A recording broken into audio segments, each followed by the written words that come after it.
It's a case that defies belief and goes against every principle of parenthood. An Australian man and his partner purchased a baby boy in Russia in 2005, presenting themselves as a devoted pair of gay fathers.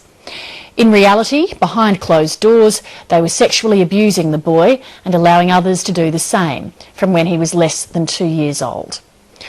On the weekend, Australian citizen Mark Newton was sentenced in the US to 40 years in prison. His partner, Peter Trong, is awaiting his sentence. Cara Meldrum Hannah has this report and a warning: this story contains disturbing and explicit sexual references. Testing, this is Ginger from ABC Far North. It was June 2010. ABC local radio presenter Ginger Gorman was setting out to meet an interesting family at Trinity Beach in Far North Queensland. I was putting together a series of interviews on gender. This particular interview was with a couple who were gay dads, and they had been on a long journey to have a child via surrogacy. On all appearances, American man Mark Newton and his Australian partner Peter Trong were a proud couple, pictured here posing with their adopted son, who we will call Boy One. These are the sounds Ginger Gorman recorded that day, playing with the boy and his pet baby chickens in the backyard. Have you fed them this morning? No. Oh, here's one. One's harder to get. Yeah? Yeah. Do you know what this chicken's name is? No, I haven't figured out the name. I don't think he's named him yet. I'm gonna call them, Dasty. I felt no sense that anything was wrong. For all intents and purposes, this appeared to be a loving family and a loving household. And I've gone over and over it in my brain, and I just did not feel that anything was wrong. Mark Newton and Peter Trong were masters of deception, starting with finding a surrogate mother abroad. I gave up my career and my job and went to Russia to oversee the process. So we're very dedicated to making this work. Our budget was anything that we earned, anything that we had saved, and anything that we could borrow to make this happen. And why was it your sperm that was used, not Pete's, Mark? Flip of the coin, I think. We'd gone back and forth several times.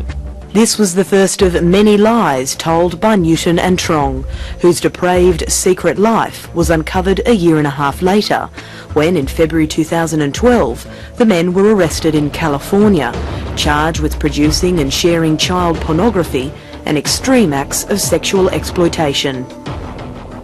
I'm profoundly shocked and disgusted by what's happened.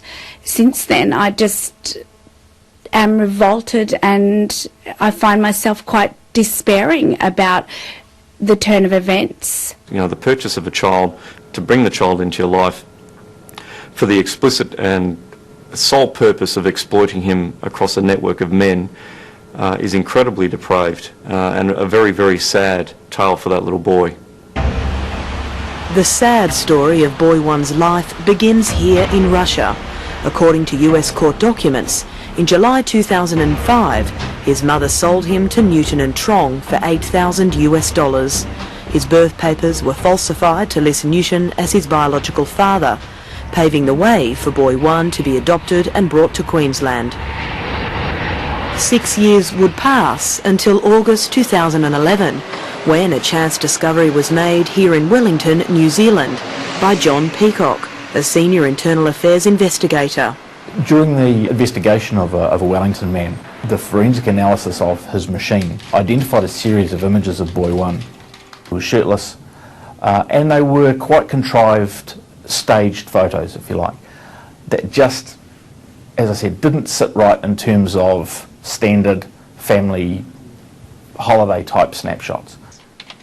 Peacock sent the images to police attached to Task Force Argos in Brisbane, the specialised branch responsible for investigating online child exploitation and abuse. Our reaction was exactly what John's was, and that was what sparked the investigation. The images were the tip of the iceberg.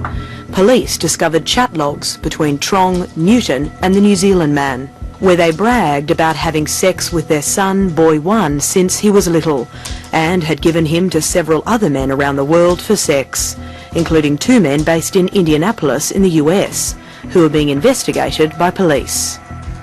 When he was about 5 years of age, the conspiracy was joined, we allege, by Mr. Powell, who was an attorney in Florida in the United States, and Mr. Betta, who was a tennis coach in Illinois in the United States.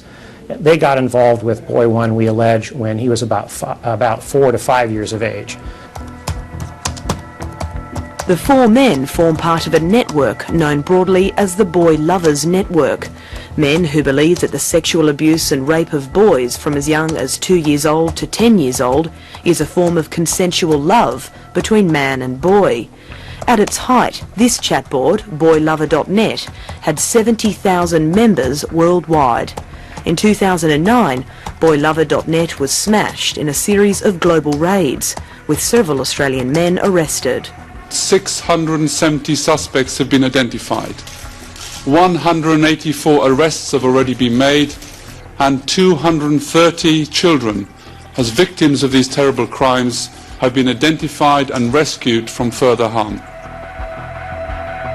They are intrinsically networked. They have a very strict code of communication between themselves, and certainly as this case highlighted, their level of cooperation is usually very, very low. When Task Force Argos raided Trong and Newton's Cairns home in October 2011, a mountain of material was discovered on encrypted hard drives and computer networks. It was handed over to US prosecutors. It took me personally 1 solid week working 10-hour days to get through all of the child pornography that was just the videos filmed in Australia, in France, and in different places across the United States. One video showed Boy One performing sex acts on Newton with a disturbing level of sophistication when he wasn't even 2 years old. When the boy turned 5, in 1 month alone, Newton videoed himself engaging in sexual activity with Boy One on more than a dozen different occasions. One way they controlled and manipulated this child was to appear to the outside world as a good parent. And one of the things they did was they trained this child how to answer questions from potential investigators. US authorities have found videos involving 2 more boys at Trong and Newton's Cairns home. I can't say too much about the identity of that child. I can say that the victimization of Boy 2 occurred in Australia. We can confirm that this conspiracy we allege involving Boy 1, Boy 2 and others was international in scope. The authorities are now determined to track down every man who abused Boy 1. With this network, just be rest assured that we will pursue them to the ends of the earth to make sure each and every one of them faces justice for what their role has been in crimes against this child. Cara Meldrum-Hanna reporting.